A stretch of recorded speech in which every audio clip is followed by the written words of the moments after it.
The Big Shop by Elijah Hall. Narrated by Amy Penrose.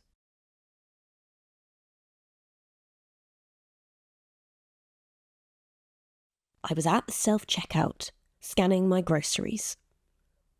I was initially fixated by the rapid rate my bananas were browning, and as it was far too late to get a new bunch, as I couldn't possibly hold up the line, it'd be far too inconvenient for those behind me. I just darted my eyes to distract myself from the tragicness of the browning bananas, and in doing so, saw a man who was clearly indecisive on whether he should pick the whole milk or skimmed. A woman just round the corner was also looking at him, and seemed to be mouthing the word skimmed. The competitor in me mouthed the word whole, even though I'd personally go for neither of them, as I prefer oat. But he ended up choosing skimmed. I continued to follow his steps as he approached the frozen foods aisle, and that's when I saw something else. There was this pale fellow in the frozen foods aisle that had a loaf of frozen garlic bread that was in the palm of their hands. Their eyes were fixated on the garlic bread, much like the man with the milk dilemma. This dilemma, however, seemed as though the stakes were much higher. I couldn't tell you why exactly. It's just a matter of something I felt, really. Anyone would have thought this slick-haired mute was some kind of misplaced ancient artefact from a museum. They were standing so still. This stillness sort of became funny, but then rather sad. And then I was sort of confused as to what to feel. I had this voice in my head that said I ought to do something. Whether it be informing an employee about this oddity, or just approach them myself and ask if they're okay. But I didn't end up doing either of those things, and just continued watching from afar.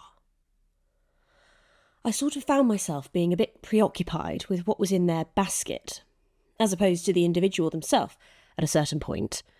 They had some peppers, tomatoes, a pack of Coca-Cola, ketchup, cherries, and some jam. When there were no more groceries to peek at, which was pretty short-lived anyway, I went back to focusing on the individual behind the basket, and found them right where they were before. It's at this point when I try to theorise who the person could be. What's their name? What's their occupation? All that malarkey. They looked like a Max, but I quickly dismissed it, as it was far too radical a name for a person of their age. So I suggested it possibly being Gary, or a Christopher. I never really settled on what it could be. So I started guessing what their occupation could have been. The bags under their eyes might have suggested a job that required unflattering work hours, perhaps something in the evening, or something mentally taxing, like a teacher. A history teacher, maybe. I never really settled on what that could have been either. I sort of became fed up with myself at that point, and disengaged with theorising the mythology of a stranger, and just kept to myself, and scanned what was left of my shopping. The sight of the browning bananas was a thing of the past at this point, as I'd foolishly scanned them first without the consideration of the sheer amount of groceries that would end up piling on top of them. So I sort of knew what I'd be in store for once I bagged everything up. At this point, I was quite aware of the sheer amount of time I was taking, and could almost feel the weight of dismayed faces behind me. So I went a bit faster.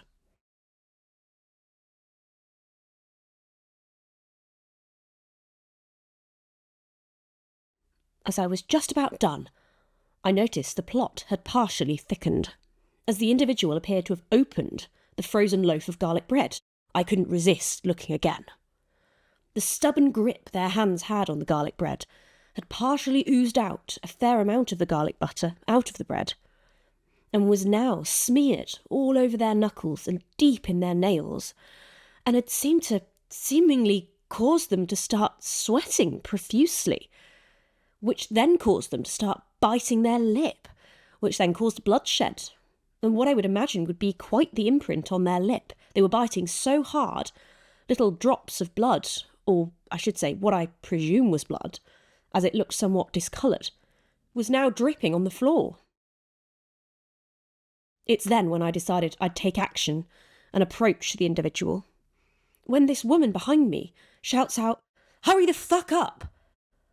I turned round to apologise, when out of nowhere, the individual made this aggressive, Jurassic, heaving sound, which swiftly made me turn back around again. They went on to projectile vomit with such force and aggression it threw them across the room. I stared in bemusement as they were swaying around like an out-of-control water hose, still holding on to the garlic bread for dear life, which seemingly was more detrimenting it than benefiting it. There was everything you'd expect to happen at this point, obviously. Screaming, shouting, running, the barking of orders from staff, mass confusion, and like a flock of bats, we sped out into the night, with our shoppingless hands